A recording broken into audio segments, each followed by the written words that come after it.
enslaved black chef created mac and cheese, but Thomas Jefferson took credit.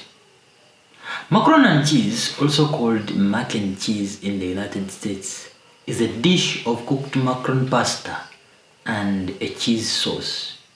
One of the most beloved dishes in the US, mac and cheese has been around for years and was first cooked during the 14th century in the original form by the way of Italy, according to sources.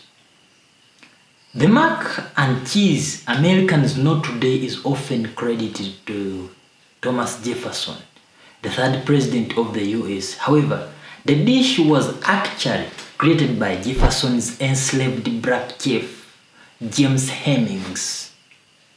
Some historians say that Jefferson, before becoming president, first tried a European version of macaroni pasta and cheese while traveling to Europe in the late 1700s. He then brought the recipe back when he went back to Virginia.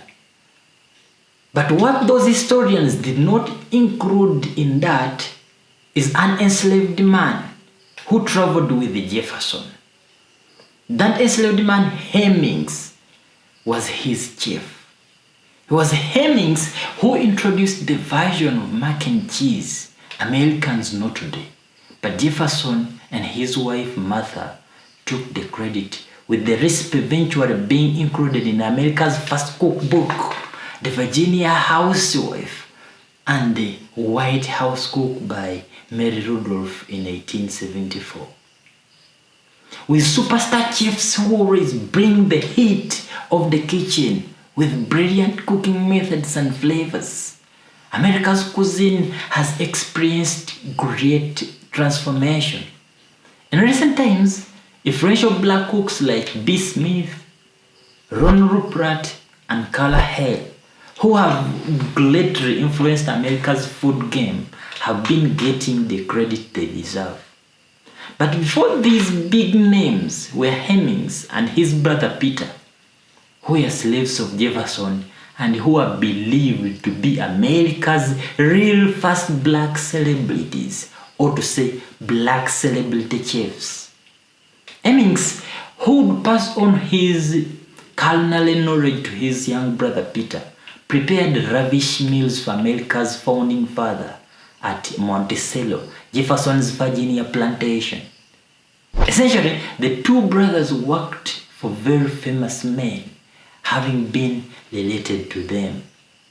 Born into slavery before the Revolutionary War, the brothers, along their sister Sally, who became Jefferson's enslaved mistress, were members of the family sired by the father of Jefferson's wife, Martha, who had died in 1782. The Hemingses were therefore related to Jefferson's wife, and this allowed them to enjoy special status in the enslaved community at the Monticello. Instead of working in the fields or in the nail factory in the community, they did household chores according to resources. So when Jefferson was appointed United States Minister to France in 1784, Hemings, who was then his enslaved cook, traveled with him to France, where for 5 years he learned the art of French cooking.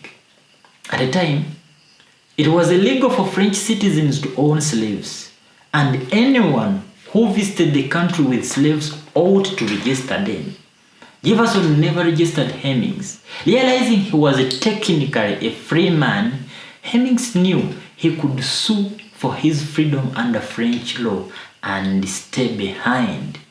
But not wanting to be separated from his family members at the Monticello back home, he struck a deal with Jefferson that he would be granted his freedom in Virginia as soon as he taught someone else how to cook. The person would be Peter, who eventually became an equally competent chef.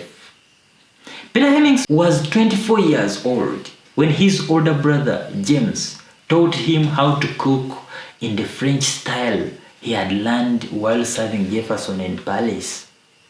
Peter, who was a tailor, learned macaroni and cheese and creme brulee, among other novelette hemmings brought back to America from France in 1794. Indeed, it was while Hemmings was with Jefferson in France in 1784 that he learned that mac and cheese recipe and taught it to his brother Peter, who served it at the state dinner at the White House hosted by Jefferson. This helped introduce mac and cheese to American elite. According to how stuff works, Peter would subsequently become Monticello's principal enslaved cook, a position he occupied from 1796 until 1809. Training his brother as a replacement and achieving true freedom in February 1796, Hemmings ended up cooking for a tavern keeper in the Baltimore and died there in 1801 at the age of 36. And that is how mac and cheese was created by an enslaved black chief. But hey, Thomas Jefferson took credit. My name is Osie The Born Child, and thank you so much for loving this channel, for subscribing and for supporting all the time. Yes, please suggest what you would like me to highlight in the next video, or please come down and give me a suggestion about this same video. I'll be waiting in the comment section. Bye bye, I love you all. Colonization never ended in the white supremacist system. And as we see today, the colonization is in the mind.